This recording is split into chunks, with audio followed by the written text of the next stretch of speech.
Well guys, आज की video में बात करें टोक्यो गहोल रेडी 2 एपिसोड 9 के बारे में। इफ इनकेस पहले के एपिसोड्स नहीं देखे तो प्लेलिस्ट का लिंक वीडियो को डिस्क्रिप्शन में मिल जाएगा, बढ़िया सन जाके चेकआउट कर सकते हो। अब तक अपन देखा था टोका और कानी की शादी चल रही थी, पार्टी का माहौल था। इतने में कुछ सीसी इन्वेस्टिगेटर आकर करते हैं इन पे हमला। टोका को बचाने के चक्कर में कानी की कुछ ओगाई गैंग के गुंडों को खाता है एंड एक कागुन इसकी पीठ में से निकलता है आसमान की तरफ। दैट इज लुकिंग रियली भयंकर। अब कहानी आगे मात्सुकी को होता है काफी ज्यादा अफसोस कि इसकी वजह से कहानी की एक मॉन्स्टर में चेंज हो गया। बाहर की तरफ जाती है जहाँ पे से दिखा जोकर एंड थोड़े से नज़ारे लेने के लिए कहता है जिससे तुम इतना प्यार करती थी, अपना चहेता मानती थी, आखिरकार तुमने ही उसे एक शैतान में बदल दिया। इसकी ये लाइनें सच्ची में डिप्रेस करने वाली थी, जिसका मात्सुकी के ऊपर एक नेगेटिव इम्पैक्ट पड़ेगा। आपको वीडियो के दौरान पता चल जाएगा, तो बने रहना। वही बात है तो बाकी लोगों की, चाहे वो गोल या फिर सीसी इन्वेस्टिगेटर, इस नई बला से छुटकारा कैसे पाया जाए। इवन मिलिट्री भी इसका कुछ नहीं कर पाई। लोग दर दर के भाग रहे हैं, कोई तो हमें बचा लो। न्यूज रिपोर्टर के साथ मैं कैमरामैन आ चुका। इस एपिसोड का नाम होने वाला है मोर्स रिमेम्बरेंस, जिसकी स्टार्टिंग में दिखाया जाता है इवल डॉक्टर खड़ा है शमशान घाट में। पीछे की तरफ से आती है कुराना अपनी बहन का बदला लेने के लिए। लेकिन इन एक्चुअल आपा को यहाँ पे पता चलता है आखिरकार वो कौन सा कारण था जिसकी वजह से डॉक्टर सभी इंसानों को घोल के अंदर कन्वर्ट करना चाहता था। असल में इसका फ्लैशबैक का सीन बताया जाता है जहाँ पे इसकी फैमिली किसी हादसे का शिकार होगी एंड देन इसे रियलाइज हुआ क्यों ना इस गोल की पावर को, जिसकी वजह से ये ऑटोमेटिक हील हो जाते हैं, एक मेडिसिन की तरह ट्रीट की जाए, जिसकी वजह से कोई इंसान मरेगा ही नहीं एंड डेफिनेटली लोग काफ़ी समय तक जिंदा रहेंगे। Is kind of immortal. लेकिन इसका ऐसा करना डिस्ट्रक्शन को ज़्यादा लीड कर रहा था एंड ये काफ़ी ज़्यादा डिप्रेस हो चुका। निकाली बंदूक, मत्थे पर रखी एंड ठोक लिया। ओ माय गॉड, ये बंदूक तो मर गया। वही बात किया तो सीसी इन्वेस्टिगेटिव बिल्डिंग में सब लोग लगे हैं कि आखिरकार इस मुसीबत से छुटकारा कैसे पाया जाए। इतने में भागी भागी आती है बंदी, कहती है कि मैं डॉक्टर कूनर, जो कि अभी डॉक्टर मरा था, उसके असिस्टेंट हूँ एंड मेरे पास काफ़ी तगड़े वाले एविडेंस है जो कि तुम्हारी मदद कर सकते हैं उस मोस्टर से छुटकारा पाने के लिए। छोटा सीन हिडे का भी दिखाया जाता है, जो कि अकीरा माडो एंड आमोन से मिलने के लिए आया है एंड जैसे कि इसके मुंह की थोड़ी सर्जरी हुई है, सही से बोल वगैरह सकता है एंड जो इसकी पुरानी क्लोथिंग थी, हाँ, वो स्केयरक्रो वाली चेंज करते हुए नॉर्मल से ड्रेसिंग में आ गया। इनकी मीटिंग का मेन मोटिव ये है कि कानगी को किस तरह से रेस्क्यू किया जाए, तो इसके लिए काफ़ी सारे गोल्स को इकट्ठा करती है। जैसे कि सीसी इन्वेस्टिगेटिव बिल्डिंग में ये बंदी थी, कहती है जो तुम इतना बड़ा स्ट्रक्चर देख रहे हो असल में एक तरह का ककूजा है एंड कानी की बॉडी इसके अंदर अनकॉन्शियस कहीं भी पड़ी होगी। इतनी बड़ी चीज में एक छोटी सी बॉडी, तुम इसे कुछ ऐसे कह सकते हो जैसे कचरे के ढेर में से सुई ढूंढना। अगर आप कानी की बॉडी को इस ककूजा में से निकाल लेते हैं, डेफिनेटली सारी प्रॉब्लम का अंत हो जाएगा। लेकिन करे कैसे, काफी मुश्किल। इतने में सभी सीसी इन्वेस्टिगेटर को चिल्लाने की आवाज आती है। ये लोग जाते हैं नीचे की तरफ जहाँ पे आ चुके काफी सारे गोल्स, जिन्हें लीड करते हुए लेके आता है हिडे। सीसीजी वालों को होती है टेंशन, आखिरकार इतने सारे गोल्स यहाँ पे क्यों आए हैं, इनकी कोई नई साजिश तो नहीं।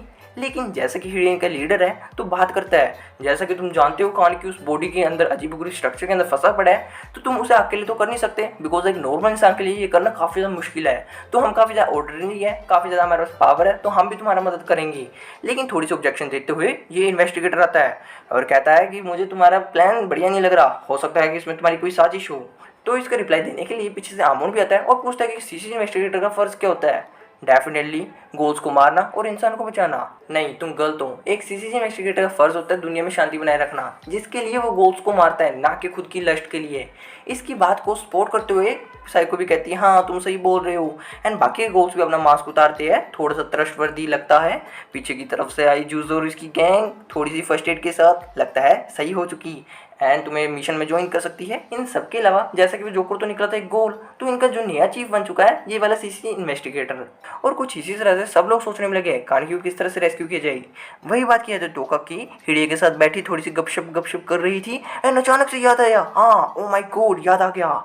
एंड ये रिंग, जैसे कि हमारी शादी हुई थी मैंने कानगी को एक रिंग बनाई थी एंड डेफिनेटली हम एक मेटल डिटेक्टर की मदद से हम पहचान सकते हैं कि आखिरकार इतने बड़े स्ट्रक्चर में कानगी कहाँ पे होगा, जो कि काफ़ी ज़्यादा मददगार होगा। लेकिन दिक्कत वाली बात, इनके पास इतने ज़्यादा मेटल डिटेक्टर है नहीं कि सब लोग इतने बड़े स्ट्रक्चर का ढूंढते रहे। तो सुकियामा अपने डैड को फ़ोन करके कहता है कि हमें काफ़ी ज़्यादा मेटल डिटेक्टर चाहिए एंड इसके डैड भी सिमिलरली काफ़ी सारे मेटल डिटेक्टर लेके आते हैं एंड सब लोग तैयार हो चुके एंड ढूंढने में लग गए। आखिरकार कानगी तू कहाँ पे छुपा है, कानगी कहाँ पे छुपा है। But something bad happens because जो कि काकू जब पीछे की तरफ था एक्टिवेट होता है, खुली काफ़ी सारे पल्पी से स्ट्रक्चर उसके अंदर निकले आए, बूम ब्लास्ट जस्ट लाइक अ पिंपल। फटने के बाद उसमें से निकले अजीबोगरीब मॉन्स्टर और ये मॉन्स्टर करते हैं सीसी इन्वेस्टिगेटर पर हमला। लेकिन इनका हेड करता है चाहे हमारे रास्ते में कोई भी आए हम उसे नहीं छोड़ेंगे, मार फेंको इन मॉन्स्टर्स को। सिमिलरली सब लोग इन मॉन्स्टर को फेंक देते हैं मार मुर की। सिमिलरली ढूंढने की कोशिश करते हैं कानकी कहाँ पे छुपा है तू, कहाँ पे है तेरी बॉडी। लेकिन तभी वहाँ पे आती है टोरू मात्सुकी एंड ईवल लग रही थी। थोड़े बहुत हमले के साथ यूरी और साइको पे करती है हमला। ये लोग पूछते आखिरकार तुझे हुआ क्या है, हम सब तो एक टीम है, तू हम पे हमला क्यों कर रही है। मात्सुकी कहती है उस बंदे ने मेरे लिए काफ़ी कुछ करा, मेरे लिए अपनी ज़िंदगी बर्बाद करने में तुल गया, लेकिन मेरी वजह से वो एक अजीबोगरीब मॉन्स्टर में बन गया। ओह माय गॉड मेरी वजह से क्या हो गया। और फाइनल वार करते हुए यूरी पे हमला करती है, साइको को मारा धक्का और यूरी ने सारा वार अपने आप पे झेल लिया। ये सब क्या हो गया, इसकी सारी जिम्मेदार मैं हूँ। इसके काबू ने पीछे की तरफ लेती है वहन बड़े सर चाकू अपने पे मार के, ठीक है तो मैं हूँ जिम्मेदार, अपने आप को मार लूंगी, खत्म कर दूंगी। यूरी ने रोका, साइको ने मारा इसके मुंह पे थपड़ा। बहन की टक्की, तूने सोचा तो अगर तुझे कुछ हो गया हमारा क्या होगा, हम सब एक फैमिली है। नो डाउट इसके बाद मात्सुकी नॉर्मल होगी, इन्हें ज्वाइन भी कर लिया, लेकिन ये एपिसोड यहीं पे एंड हो गया। थोड़ा सा हिंट देता हूँ आखिर आगे बनेगा क्या। टोका को मिल जाएगी कानकी की बॉडी या फिर किसी और की, हम भी नहीं जानते। एंड रीजे का भी सीन दिखाया जाता है, कुछ फ्लैशबैक है या फिर रीजे फिर से जिंदा हो जाएगी, बिकॉज कानकी के अंदर रीजे के अंश थे। जस्ट लाइक अ स्पॉइलर समझ सकते हो।